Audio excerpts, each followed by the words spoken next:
কি অবস্থা, কি অবস্থা, দেশের কি অবস্থা চলছে, হ্যাঁ? আরে ভাই, এসআই ফর্মে যদি বা খসড়া তালিকায় যদি কোনো নাম না থাকে, বা হিয়ারিংয়ে নাম রাখা সত্ত্বেও যে কোনো সমস্যা থাকে, ঠিক আছে, ভালো কথা। তাই বলে এই যে যা দেখছি শুনছি, আত্মহত্যা করছে। আরে ভাই, এটা ভোটের জন্য আত্মহত্যা কি আছে? ভোটের চাইতে কি জীবনের মূল্য নেই? হ্যাঁ, আরে ভাই, বেঁচে থাকলে তুমি অনেক কিছু করতে পারবা। ঠিক আছে, ভোট দিয়ে বা কী হবে? না, তুমি ভোট দিতে পারলে না, তাতে কী হয়েছে? তাই বলে মরতে হবে? তাও শুনছি অনেক বৃদ্ধ বয়সে মানুষই মারা যাচ্ছে, 75 বছর, 76 বছর, 80 বছর, 85 বছর। আরে কী অবস্থা! আরে তোমাদের কি মাথা খারাপ নাকি? আর করের মতো তো ঘাটে যাবে, হ্যাঁ, আর না 5 বছর না 6 বছর বাঁচবে, তার জন্যে আগাম আত্মহত্যা। কী অবস্থা!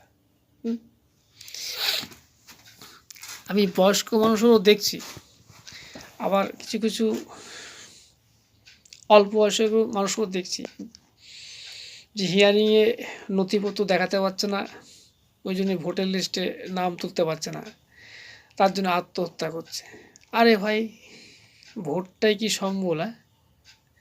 তোমাদের জীবনের কোনো মূল্য নেই? ভোট না দিতে পারলে কী আছে? তার জন্য আত্মহত্যা করতে হবে? না, এগুলো খুবই খারাপ। বন্ধুরা, কখনো এরকম কাজ করো না। যারা এই যে এসআই নিয়ে নিয়ে বা হিয়ারিংয়ে যাদের সমস্যা হচ্ছে, নাম তুলতে পারছো না, এই নিয়ে খুব টেনশন করছো, কী হবে কি না, বাংলাদেশে পাঠিয়ে দেবে বা কী করবে, এইসব কোনো টেনশন করো না, ফালতু। তোমরা এসব টেনশন করছো ফালতু। এসব টেনশন কোনো মানে হয় না। অনেকে আত্মহত্যা করছো, কি ভাই, এসব কাজ করো না, আত্মহত্যা করো না, এসবগুলো বাজে জিনিস।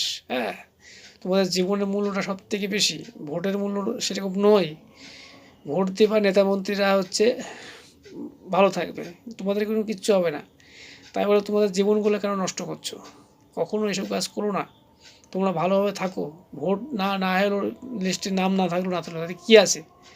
ভাই, ভিডিওর মধ্যে করলাম, কিছু মনে করো না, আমি এখানে রাখছি।